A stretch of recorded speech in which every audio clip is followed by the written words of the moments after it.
Yang waras tidak boleh mengalah terhadap mereka para pencoleng-pencoleng agama yang menjadikan agama sebagai alat politik.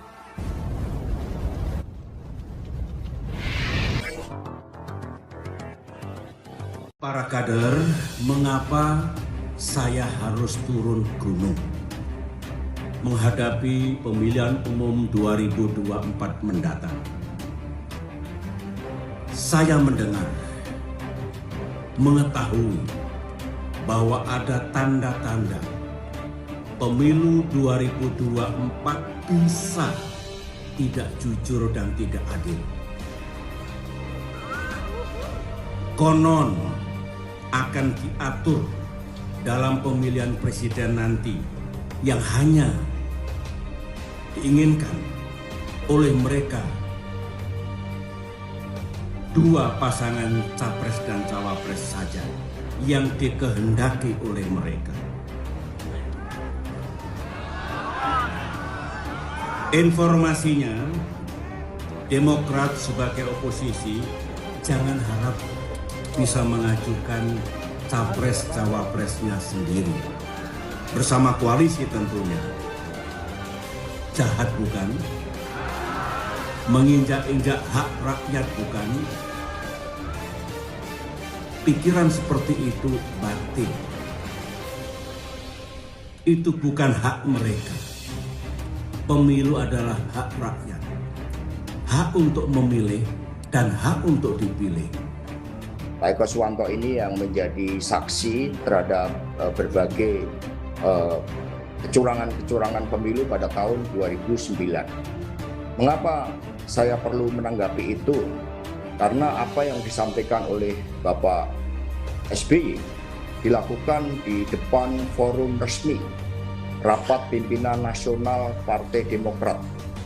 Bagi kami, rapat pimpinan nasional suatu partai harus didasarkan pada politik kebenaran, bukan didasarkan pada fitnah, pada ambisi atau berbagai informasi yang tidak tepat.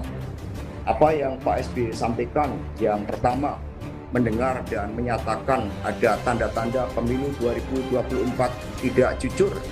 Sekiranya kenegarawanan beliau dikedepankan, tentu saja apa yang beliau dengar dan ketahui itu dapat disampaikan kepada KPU sebagai penyelenggara pemilu yang netral, yang juga pada proses pemilihannya Partai Demokrat ikut menyampaikan suaranya. Dan kemudian yang kedua, konon akan diatur adanya dua pasang calon. Seluruh pengamat politik, bahkan juga Pak Surya Paloh menyampaikan analisisnya bahwa pemilu 2024 paling tidak ada 3 atau 4 calon. Dan kemudian tiba-tiba Pak SBY sudah menghakimi bahwa sepertinya Presiden Jokowi melakukan pengaturan ada dua pasangan calon. Di sini perlu kami sampaikan bahwa ketentuan presidensial threshold sebesar 25% suara atau 20% kursi merupakan bagian dari ketentuan yang disepakati bersama termasuk pada masa Presiden SBY tentang pentingnya membangun pemerintahan yang efektif, tentang pentingnya bahwa presiden dan wakil presiden terpilih tidak hanya memiliki basis elektoral yang sangat kuat dari rakyat, tetapi juga memiliki basis dari parlemen yang memungkinkan pemerintahan terpilih dapat mengambil keputusan-keputusan yang objektif karena adanya dukungan minimum sebesar 20% kursi di DPR yang disebut sebagai presidensial threshold tersebut. Nah, sehingga kecurigaan yang berlebihan tentu saja tidak kondusif di dalam iklim politik nasional kita, apalagi disampaikan oleh Bapak SBY dalam forum resmi Rapat Pimpinan Nasional Partai Demokrat tersebut. Presidensial threshold juga memastikan adanya stabilitas politik pemerintahan yang dipilih langsung oleh rakyat, presiden dan wakil presiden. Kita tahu pada pemerintahan Presiden Jokowi Bapak JK pada tahun 2014 yang hanya mengandalkan dukungan minimum 20% suara, 20% kursi lebih, itu pun di dalam konsolidasi kekuasaan pemerintahan kita tahu bagaimana terjadi mobilisasi kekuasaan yang luar biasa di parlemen sehingga Pak Jokowi dan Pak JK yang dipilih oleh rakyat kemudian dilakukan berbagai bentuk penghadangan di DPR, sehingga pimpinan DPR dan seluruh alat kelengkapan DPR berasal dari partai yang bukan pendukung Pak Jokowi JK.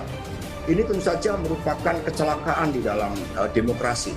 Bahkan itu merupakan tsunami dalam demokrasi.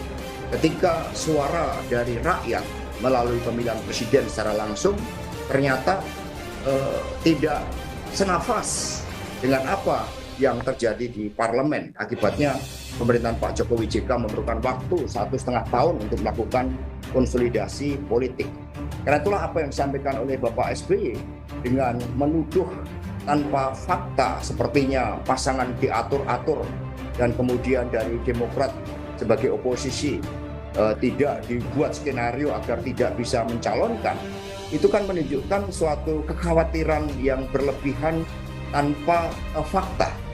Kita bisa memahami bagaimana seorang ayah untuk mendorong anaknya misalnya.